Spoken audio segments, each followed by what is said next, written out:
Halo, assalamualaikum warahmatullahi wabarakatuh. Jumpa kembali bersama saya Didi Hasan. Kali ini kita coba merequest salah satu perkebunan kelapa dalam beserta dengan perkebunan pisang ya, bosku. Ini pisang salah satu tanaman juga yang perlu layak untuk kita budidayakan karena mengenai tentang hari ini harga pisang ini sangat melonjak ya, bisa sampai 5.000 per sisir bahkan 10.000. Oke bosku, ikuti terus kegiatan kami hari ini.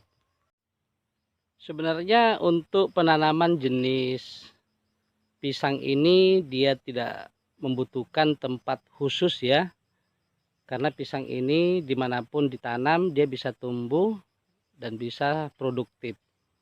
Nah, untuk harga pisang di Sulawesi Barat ini kalau menjelang hari-hari besar, hari-hari raya, terkadang ini mencapai kisaran 25.000 per sisir bahkan 35.000 per sisir kalau di daerah perkotaan ya. Tapi kalau untuk di desa, tengkulak rata-rata itu mengambilnya kisaran 20 hingga 15.000 per sisir.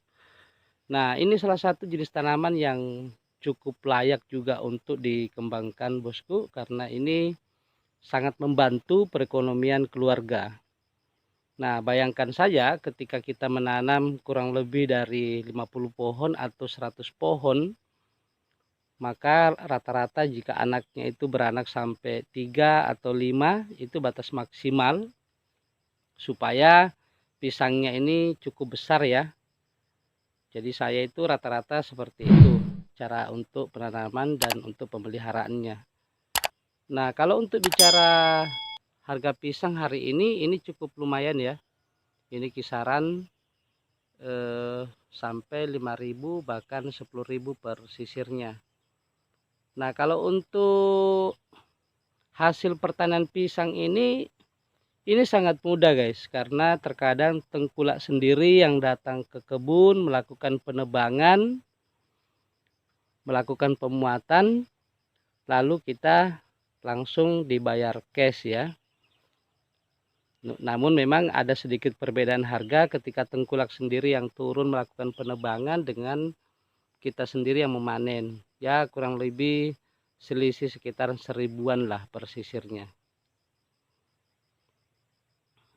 Nah, seperti yang saya sampaikan tadi bahwa tanaman pisang ini tidak harus menggunakan atau ditanam di tempat-tempat tanah khusus ya, karena memang pisang ini dia itu sangat gampang pertumbuhannya. Contohnya salah satu di perkebunan ini. Ini salah satu perkebunan kelapa dalam. Kemudian di sela-sela kelapa dalam ini ditanami oleh pohon pisang. Dan alhamdulillah pertumbuhan pisang di sela-sela perkebunan kelapa dalam ini sangat subur ya guys.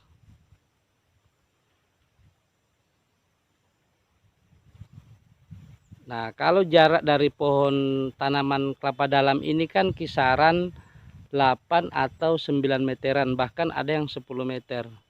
Nah, di antara sela ini kan banyak ruang ya, banyak ruang yang mubasir ketika kita tidak pergunakan. Nah, untuk di perkebunan ini kita mencoba di sela-sela perkebunan kelapa dalam ini kita tanami semua jenis tanaman pisang. Jadi kita bisa bukan hanya kelapa dalam yang kita panen, tapi paling tidak kita juga bisa memanen tanaman pisang tersebut. Kalau jenis tanaman pisang ini masing-masing sejak masa tanam hingga masa pasca panen itu bervariasi ya, tidak selamanya mutlak harus jangka tanamnya itu sekitaran 1 tahun baru bisa dipanen. Bahkan ada juga yang sekitaran 6 bulan. Itu tergantung dari jenis tanaman pisangnya, kemudian dari besaran bibit yang kita tanam guys. Nah, kalau untuk jenis tanaman pisang sanggar ini, kalau bibitnya kurang lebih ketinggian 1 meteran, ya kita secara otomatis membutuhkan rentang waktu kurang lebih sekitaran 1 tahun baru kita bisa memanennya guys. Tapi ketika jenis bibit yang kita tanam itu lumayan agak besar, sekitaran 2 meter lebih, itu tidak sampai dalam waktu 1 tahun kita sudah bisa panen. Nah, kalau untuk jenis pisang sanggar ini, kalau orang di sini kita menyebutnya pisang manurung ya, atau loka manurung, itu adalah pisang sanggar, guys. Ini sangat banyak peminatnya. Dia tidak membutuhkan waktu-waktu tertentu.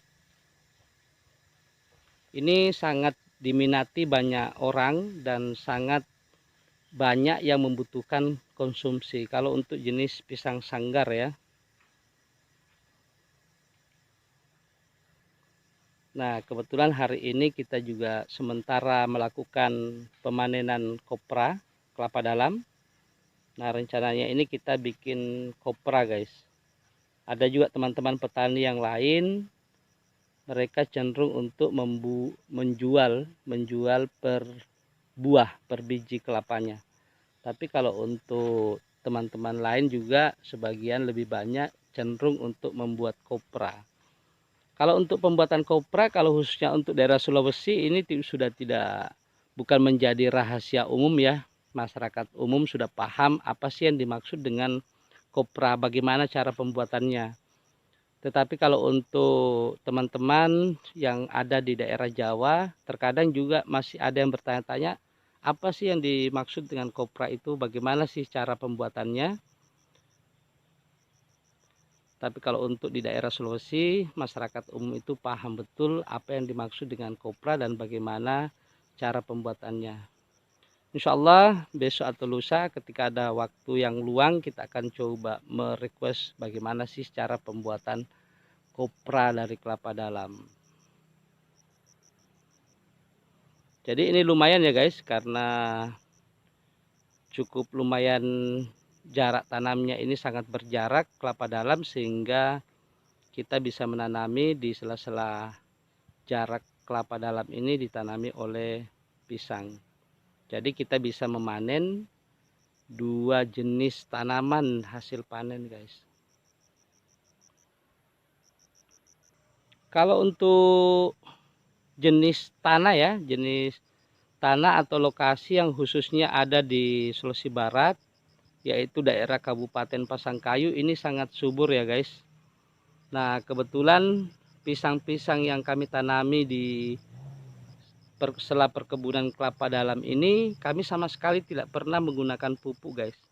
Ini memang murni alami, hanya kita sekedar tanam, kemudian kita rawat tanpa harus melakukan pemupukan. Jadi kita tidak bisa bayangkan guys, bagaimana suburnya ketika kita juga menggunakan salah satu produk pupuk ya untuk membantu pertumbuhan pisang ini. Nah, sementara kita tidak menggunakan jenis pupuk, tapi alhamdulillah pertumbuhannya sangat maksimal dan buahnya cukup besar-besar guys. Jadi cukup lumayan subur ya, cukup lumayan subur pertumbuhan perkebunan pisang untuk di lokasi ini ya. Karena kita sama sekali tidak menggunakan pemupukan.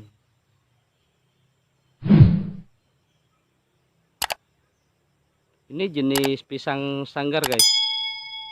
Karena ini ada beberapa jenis pisang yang kita tanam di perkebunan ini. Ada pisang sanggar, ada pisang sepatu, ada pisang keju dan lain sebagainya. Tapi yang lebih didominasi dalam perkebunan pisang ini pisang sanggar guys. Karena seperti yang saya utarakan dari awal bahwa pisang sanggar ini sangat banyak diminati dan sangat banyak yang mengkonsumsi pisang ini, sehingga pisang sanggar ini tidak harus menunggu hari-hari tertentu, hari-hari besar dan lain sebagainya. Ini tiap hari sangat diburu oleh para tengkulak guys.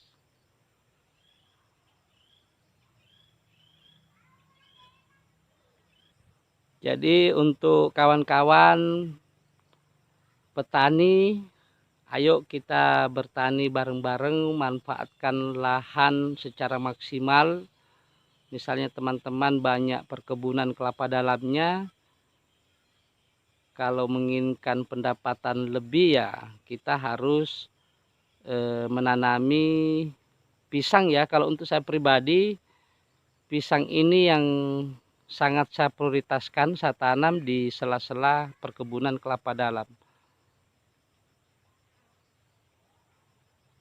Karena dalam 1 minggu kita kurang lebih melakukan penebangan hingga 50 tandan ya, 50 tandan pisang.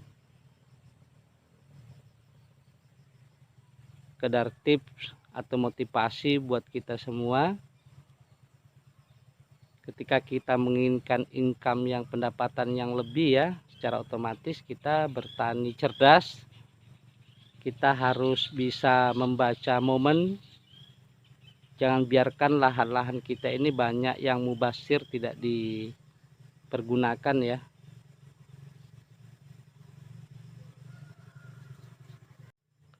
Oke bosku, sekian dulu dari kami Didik Hasan. Jangan lupa untuk like, comment, share, dan subscribe. Aktifkan notifikasinya sehingga kita semua dapat mengikuti kegiatan-kegiatan kami di lapangan. Salam sukses dari saya, salam sehat, dan saya akhiri. Wassalamualaikum warahmatullahi wabarakatuh.